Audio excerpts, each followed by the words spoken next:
kami dyan ng Aqualife. Iba-ibang klaseng isda. Dito kayo makakabili. Ayun ang Paula's Dine-In.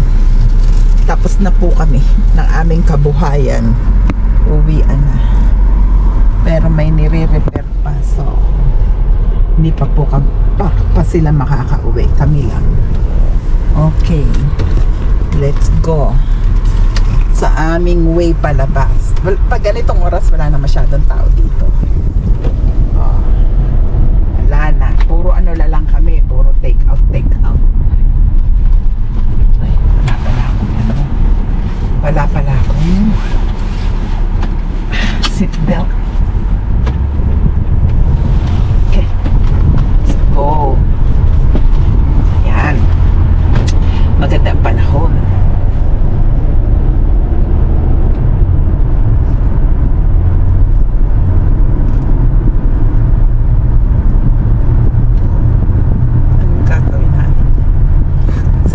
Tayo. Ano ko yung mga life lessons? Ay! Shout out pala dun sa aking yung best friend ko sa social media namin Talaga hangang-hanga ako sa iyo, sabi ko. Panay ang panay ang sagot mo. Thank you. Maraming salamat. Anyway, kumusta kayo dyan? Maganda naman kami rito. Tapos na ang hanap buhay. Uwian naman. Walang pakialaman sa buhay. Kanya-kanyang buhay kasi dito sa Canada. Ang mahilig makialam yung mga bagong dating. Yung mga chismoso, chismosa. Ayan. Ayan ang mga ang hirap mahirap ispilingin. Yung bang pakiramdam niya marunong pa siya sa lahat ng tao. Yan ang mga taong nako talaga naman, kung hindi lang ikawin magpasensya, pasensyahan mo na lang. Oops, umiwas pag ayaw tabaan. Ngayon pag tinamaan ka, ikaw yun. Anyway, wala lang, ganito lang kami, drive. At minsan rin, sarap din naman ang buhay sa Canada. Hindi naman laging may balakid na malungkot. Hindi naman. May masaya din. Ilang taon na ba kami rito? 26 years na kami rito na nagstay. Okay naman. Basta masipag ka sa buhay, ayos lang yun. Meron kang pangarap sa buhay. Ang sumusuko lang sa Canada, yung minsan nawawala na ng pag-asa. Kahit saan naman ganun talaga. Matuto ka lang lumaban. Laban lang sa buhay. Hindi pwedeng lagi tayong nakaupo. Kahit saan pwede tayong magpatuloy ang buhay. Minsan kwentuhan, tanungan. Ganito lang kami ang buhay namin. Pero mo sa gabi pauwi kami. Alas 7 pasado na, may tirik pa ng araw, parang alas 3 lang. Pero at least ngayon medyo malamig. Hindi, minsan kasi ang sobrang init, nagpa-plus 30, 40. Minsan naman yon bira-bira naman, pero ngayon hindi naman daw less than 20. So which is good.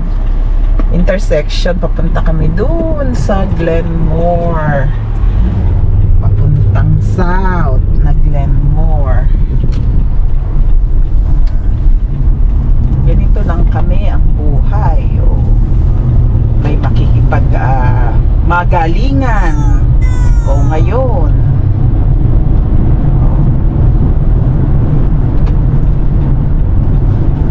Kita mo, wala pang signal.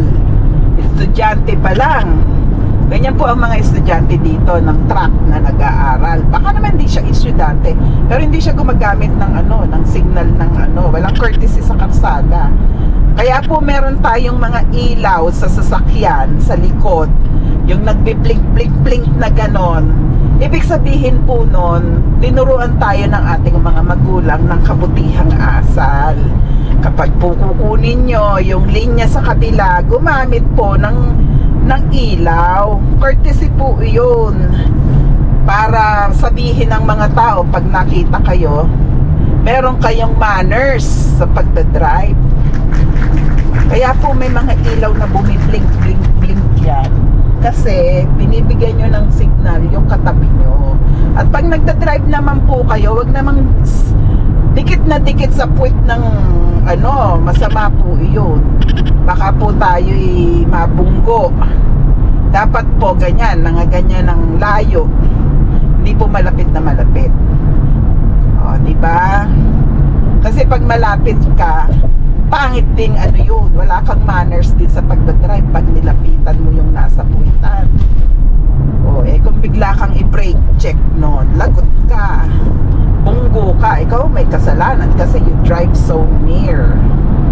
Ganyan lang po buhay natin.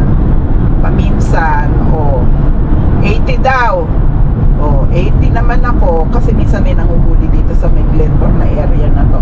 Pero banda doon wala naman. Okay lang. Meron lang nagfi-fishing dito ng mga pulis.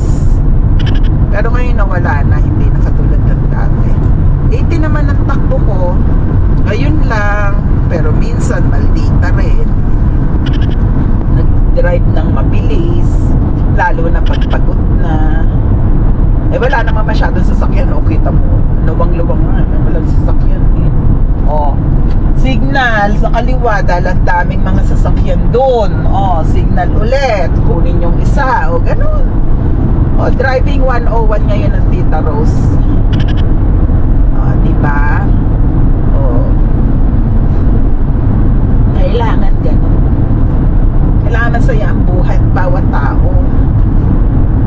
Diba? Yung mga friends ko dyan, kumusta na kayo? Ano mga pinaggagawa nyo dyan? Yung mga friends ko na hindi pa kami nagkikita pero friends na kami. Lalo ka na. Ikaw talaga. Friends tayo. Diba? Ganito lang po kami. Drive. Siguro from my place going to mga ilang oras din yun. Ayan, sisingit yan kaya nagmamabilis siya. Sinasabayan ng gulong ko. Kaya hindi siya pwedeng sumingit. Mabubugko po kami. Pagbibigyan ko na siya kasi gusto niya ng mabilis. Ayan. Ganyan. Ibilisan mo. Huwag kang sasabay sa akin. Ayan. Ayun. Kita mo, swabe-swabe yung lig. Ayaw niya ng ng sumunod ng, ayaw pa niya, 100 km/h yung ating takbo. Para siyang nagdadrive sa sa airport. Kala mo naman, brand new ang sasakyan. Pareho lang naman ang sasakyan namin, luma. Talaga naman, ang bilis niya. Sobrang bilis. Sige pa. May mga ganun pong driver. Minsan pag nakakuha ka ng driver na ganun, babayaan mo na lang. Kasi mga yon, mga siguro pagkagising sa umaga, dinadakta ka na ng misis niya o kaya ng mister niya. Kaya aburido hanggang gabi. Ano ba yan? Kaya yung mga madadaldal na mga asawa, ipiga-piga ang mga bibig. Huwag masyadong madaldal. At tayo'y nagkakaroon ng tingnan mo, takbo ko 90 na ha. Naku siya, panay ang takbo niya. Kano ang takbo niya? Siguro mga nasa nasa 100 Gs. Deerfoot. Wala siya sa sa Glenmore lang po kasi ito takbo lang po dito 80. Pag na-tsempuhan ka ng pulis, depende po sa speed. Pag mas mataas ang speed mo, mas mataas ang multa. Ako naman, I think nasa 100 yung km/h takbo ko. Nakikigaya ako dun pero nababagalan pa sila sa akin. Sabi niya, sino kaya itong matandang to? Bagal tumakbo. Ayan, 80 lang ang takbo kagalingan naman, kainaman, pag mabilis ka rin naman talaga, makadating ka ng maaga. Kaya lang minsan pag natsempuhan ka ng pulis, tapos pulis pa nag-check sa'yo, ay naku, mahirap. O ayan, pauwi na kami. Ganito ang karsada namin papunta sa bahay namin. Kita nyo yung sakripisyong yan para lang makapaghanap buhay kami. Ganyan po talaga sa Paulos. Kailangan tayo panayang hanap buhay. O, andito na kami sa Sutina Parkway, West Hillway. Hindi kami dyan pupunta. Dito lang kami, diretso dito. O, ayan. Diretso lang. O, sabay dito. At takbo dito ay, ano pa ang speed dito? Bagong karsada po kasi ito eh. Ito yung sinasabi nilang ring road. Yung pwede mong ikutin yung ano ng mabilis. Hindi ka napapasok sa gitna. Pag kasi dati po kasi pag nagda-drive kayo, pag pumasok kayo sa loob ng papuntang Calgary, ay hindi, actually Calgary na to, kaya lang pag pumasok kayo dun sa gitna, madaming mga stoplight, mga traffic or what. Ito po hindi. Parang expressway siya. Pero nagko-connect siya. May mga exit tsaka drive-in sila. So maganda naman siya. Maayos. Hindi nakakatakot mag-drive. So ganyan lang kami. Panayang driving pa uwi. Siguro pag dito kami dumaan, siguro di kami ilang oras ba yan? Siguro not really hours, maybe mga 20 minutes. Pag mabilis nga nagiging ayan, nakat na yung karsada, nawala na yung linya ko, so lipat ako sa kabilang side. May maintenance na daw ng oil and filter. Ay, papalit lang namin ng filter ha. Ang sasakyan na to. Papalit daw tayo ng oil tsaka filter. Sabi. Oh, 100 na yung takbo ko ha. Mabilis na yan. Nahiya naman ako sa mga katabi ko. Nilalagpas-lagpasan lang ako. Sabi ko, sino itong matandang to? Drive matanda. Diba? Tanda na. Bakit pa? Ayan tuloy, naging 110, 100 yung takbo ko. Nahiya ako sa katabi ko. Yan nilagpasan lang ako. Pero minsan po, syempre ingat din, lalo na summer naman po kasi kaya pwede kang mag-speed. Pero pag winter, wag kang mag-i-speed. Kung ano yung sinasabi, yun lang ang susundin mo. Pabayaan mo silang mag-drive ng mabilis. Wag ikaw. Kasi iyon po yung malapit na pungkunin ni Lord. Pag yung mga ganon, mahirap, delikado. Diba? Delikado yung ganon kasi may magandang ang aksidente. Yun yung mga bahay sa taas ng mga malalaki. Itong karsadang to, ang gandang rin itong karsadang to. Laking bagay sa mga malalayong lugar na dulot-dulo ng Calgary. Pauwi na tayo. 100 ang takbo natin. 100 nga naman ang takbo. Ayun 100. Oh! Nilampasan na naman ako! Kayo talaga ha?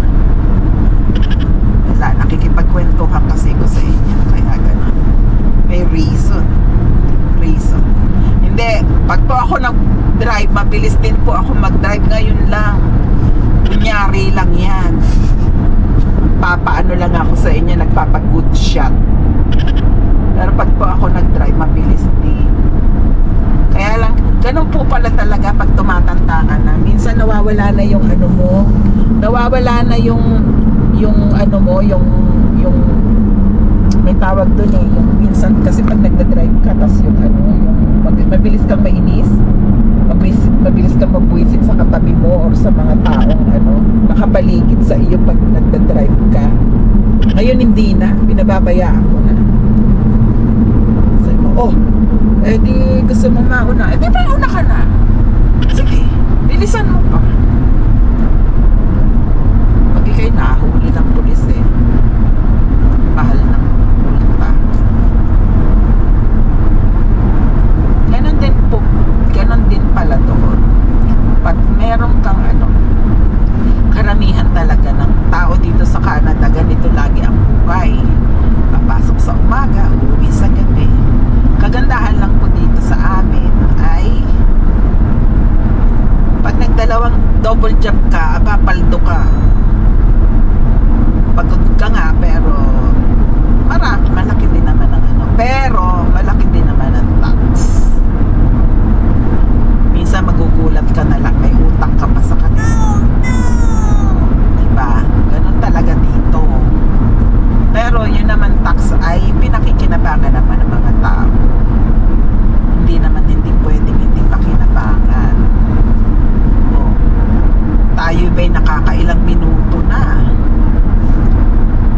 Oh, ang ganda ng view, diba? Yan, papunta sa amin yan.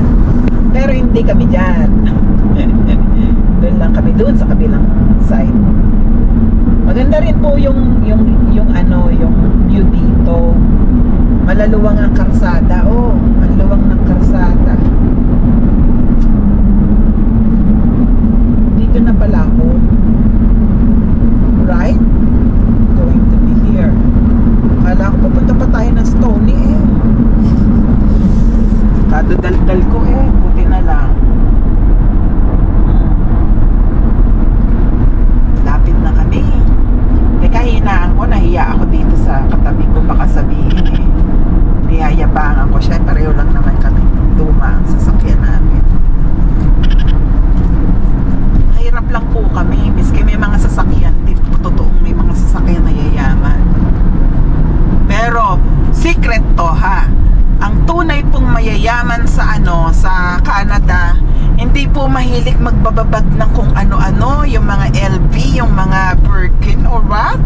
Hindi po. Pag po tunay na mga mayayaman, sila po yung mga supot lang ang bitbit.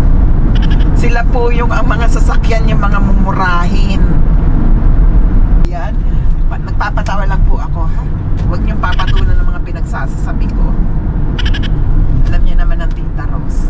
Minsan ay wala lang masabi kasi nagdadrive. Alam mo naman. Ayan na po. Doon kami doon. Sa taas na yun. O dito kami dadaan. Yung pong diretsong niyang karsadang yan, papuntang dump na yan. Kami po doon sa may taas na yun. Yung bundok na yun. Doon kami nakakuha ng aming munting bahay. Tahimik. Walang sigalot. Ay, may ano ba yan? May fire department, fire truck. Dito lang po kami ha. O, kita nyo, ang ganda, tahimik sa amin. Napakatahimik, maayos na neighborhood. Yan, doon kami doon sa taas ng mga yung mga puno.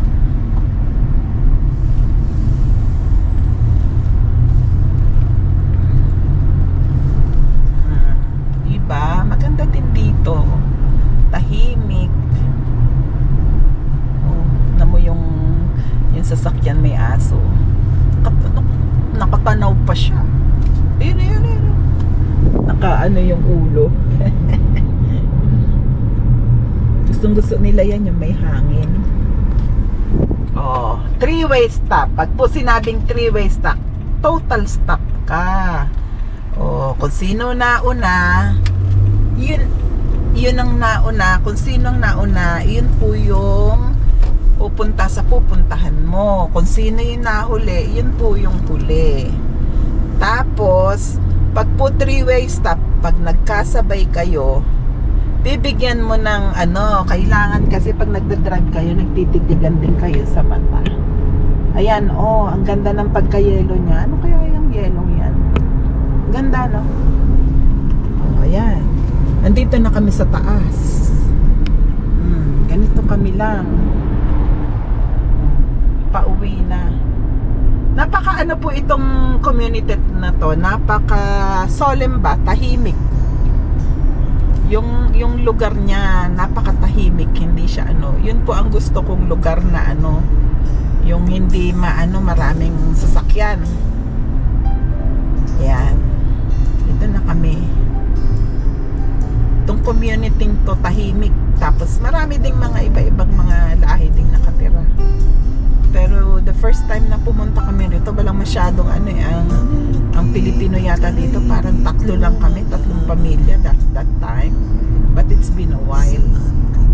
O, tapos pa yung taas na yan, pwede kayong pumasok dyan, mag-hiking kayo sa loob. Pwede, kasi bundok-bundok nga yun. Ganyan ang buhay namin dito. Ayan. O, ito, papasok na kami sa aming community. Meron kami doong community hall. Ayan. Aming community hall. Puno dito Maganda. Magandang neighborhood ba? Hindi kayong maayos na neighborhood, tahimik. Matagal na rin po tong neighborhood na to. Siguro mga 20 years, 30 years na neighborhood. Nung lumipat po kami dito, wala pang masyadong bahay. Ang bahay lang po, ayun, yung magmula doon hangganan yung bahay namin. Yan pong mga bahay na yan, mga bago yan. Yung after ng bahay namin, yan, mga bago na yan, yung magmula dito sa may sasakyang malaki, parang pang camping. Yan, mga bago na yan. Nung time namin, kami lang. So, tapos, dito po kami. Pauwi na kami. Ayan na. Ayos na. Uwian na ha. Salamat po sa see you again, Tita Rose from Paula's Dine-In. Marami ba kayong natutunan sa Tita Rose? Okay, bye.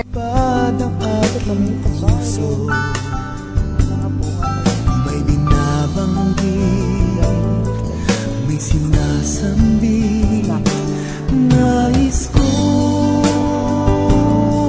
sabihin sa'yo, mahal kita, di kita iiwan. Nais ko yakapin kang mahigpit, kailanman ay di kita pababayaan.